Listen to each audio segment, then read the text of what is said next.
मशीनों से हो रहा है, पेमेंट मजदूरों को मिल रहा है, लेकिन काम मशीनों से हो रहा है।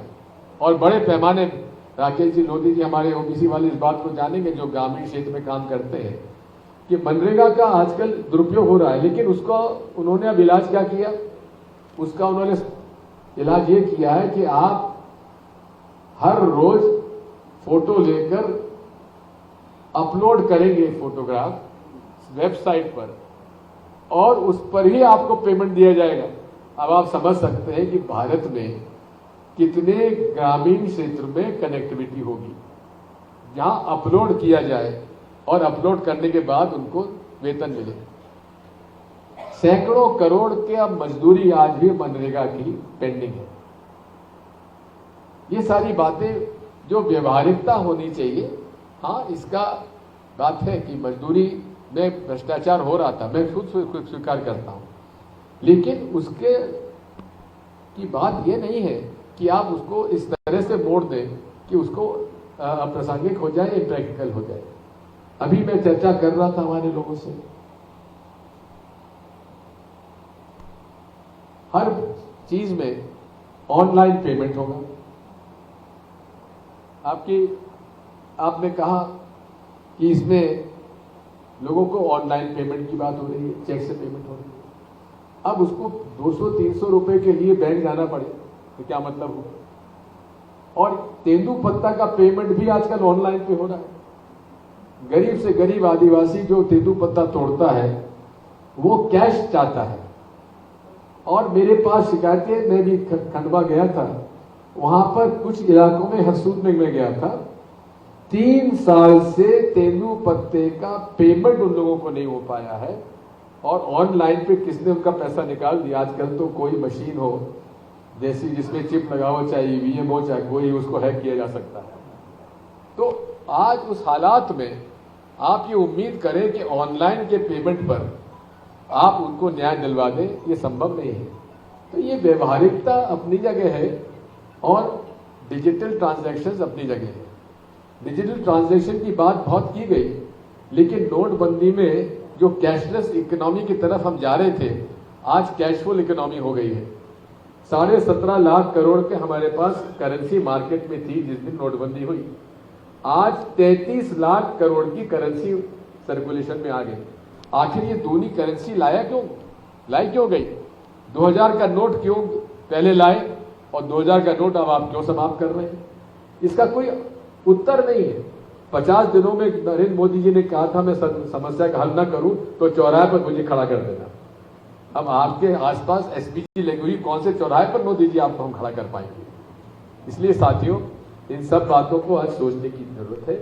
और आपने आज जो गांधी विचार चिंतन शिविर रखा है, उसमें कल हमारी चर्चा हो रही थी। आज का जमाना सोशल मीडिया का है, इंटरनेट का है। मैंने सुझाव दिया था कि इसमें आपको एक कोर टीम बनाने की आवश्यकता है। राय जी दिल्ली में है, इनके पास संस्था है, और भी विचारक लोग दिल्ली में जो हैं, दिल्ली में नहीं भी है तो आजकल तो वीडियो कॉन्फ्रेंसिंग से रोज बात हो सकती है। रोज मुद्दे आते हैं, उन मुद्दों को कैसे नेशनल इशू बनाया जाए, क्योंकि मीडिया तो करेगा नहीं, मीडिया तो दबाव में है, उसका लाइसेंस कैंसिल हो जाएगा, उसके खिलाफ मुकदमा दायर हो जाएगा। लेकिन सोशल मीडिया और यूट्यूब आज भी थोड़ा सा हम लोगों के लिए ओपन प्लेटफॉर्म है। उस ओपन प्लेटफॉर्म पे कैसे हम लोग उसका उपयोग करें, इस पर चिंतन करने की आवश्यकता है। और मैं समझता हूं कि आपका एक कोर ग्रुप बने जिसमें नौजवान और बुजुर्ग सब रहे, अनुभव और नया जोश दोनों साथ में जुड़े, और हर ऐसा मुद्दा जो कि गांधीयन थॉट के खिलाफ है, गांधीयन मूवमेंट के खिलाफ है, जो सर्वोदय मूवमेंट के खिलाफ है, जो बेसिक आइडियोलॉजिकल कॉन्फ्लिक्ट है गांधी और गोडसे के बीच में, उसके बारे में हमें सोचना चाहिए। एक कोर ग्रुप बनाने की आवश्यकता है जो कि इस पूरे देश में हो रहे anti Gandhi, anti Vinoba Bhave, anti social movement के खिलाफ आवाज बुलंद करने के लिए और और विशेषकर नौजवानों को उसमें शामिल करने के लिए। आज नौजवान जो है उसके पास समय बहुत कम है, हर चीज वो इंटरनेट पे देखना चाहता है, और टिकटॉक आजकल आ गए, पता नहीं कौन कौन से वो आ गए हैं, उसमें दिन भर वो इंस्टाग्राम और उसमें लगा रहता है, फेसबुक पे नौजवान। उसको वहां से थोड़ा सा मूव करने के लिए एक ही तरीका है कि हमें आकर्षक ढंग से गांधी जी की विचारधारा को जनमानस में ले जाने के लिए प्रयास करना चाहिए। और आज मैं उस लड़के का नाम चतुर्वेदी, कहाँ का, बनारस में जो लड़का था, आयुष चतुर्वेदी, 14-15 साल का लड़का, उसके भाषण आप सुनिए, गांधीवादी विचार मंथन पर अद्भुत है। ऐसे लोगों को हमें शामिल उसके अंदर करने की आवश्यकता है, जो नौजवान भी है और विचारधारा से गांधी जी से जुड़ा हुआ है। ऐसे लोगों को हमें छांटना पड़े। कल मुझे एक लड़का मिला, कांग्रेस में है, उसने गांधी दर्शन पर पीएचडी की है और उसने नौकरी नहीं करी है। ऐसे कई लोग आपको मिल जाएंगे, सिविल सोसाइटी मूवमेंट में ऐसे कई लोग आपको मिल जाएंगे जो इसमें काम करने के लिए आपके साथ तैयार हो जाएंगे।